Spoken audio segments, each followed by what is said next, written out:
যুদ্ধবিরতি উপেক্ষা করে যুক্তরাষ্ট্র ইরানের বিরুদ্ধে পাল্টাপাল্টি হামলার অভিযোগ উঠেছে। তেহরানের দাবি, নিজস্ব জলসীমায় তেলবাহী ট্যাঙ্কারে প্রথমে হামলা চালায় মার্কিন বাহিনী।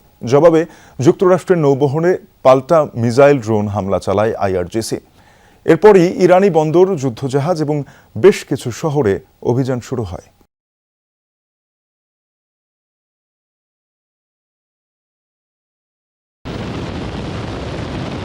বৃহস্পতিবার হরমুজ প্রণালী পেরুতে যায় 3টি মার্কিন ডেস্ট্রয়ার। এগুলো হলো USS Mason, USS Rafael Peralta এবং ইউএসএস ট্রাক্সটান, যা সবকটি আর্লেই বার্গ গাইডেড মিসাইল শ্রেণীভুক্ত আধুনিক যুদ্ধযান।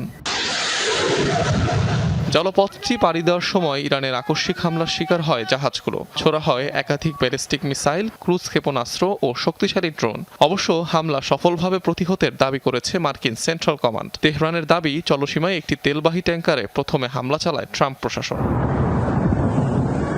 জবাবে ইরানের কেশম দ্বীপ, বন্দর আব্বাস, মিনাব শহর ও হরমুজগান প্রদেশের সিরিক শহরে হামলার অভিযোগ ওঠে যুক্তরাষ্ট্রের বিরুদ্ধে। এছাড়াও ইরানের বন্দর ও জাহাজ লক্ষ্য করেও চালানো হয় হামলা। পাল্টাপাল্টি হামলার পরও মার্কিন প্রেসিডেন্টের দাবি, ওয়াশিংটন তেহরান আলোচনা এখনও চলমান।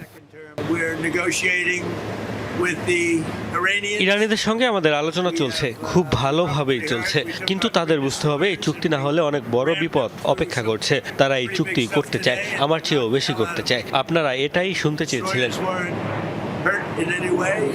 চলমান যুদ্ধবিরতি এখন অনেকটাই ভঙ্গুর। 7 এপ্রিল দুই দেশের মাঝে যুদ্ধবিরতি কার্যকর হলেও মাঝে মধ্যেই ছোটখাটো হামলা হচ্ছে। সোমবারও ইরানের 6টি নৌকা ধ্বংসের দাবি করে মার্কিন সামরিক বাহিনী।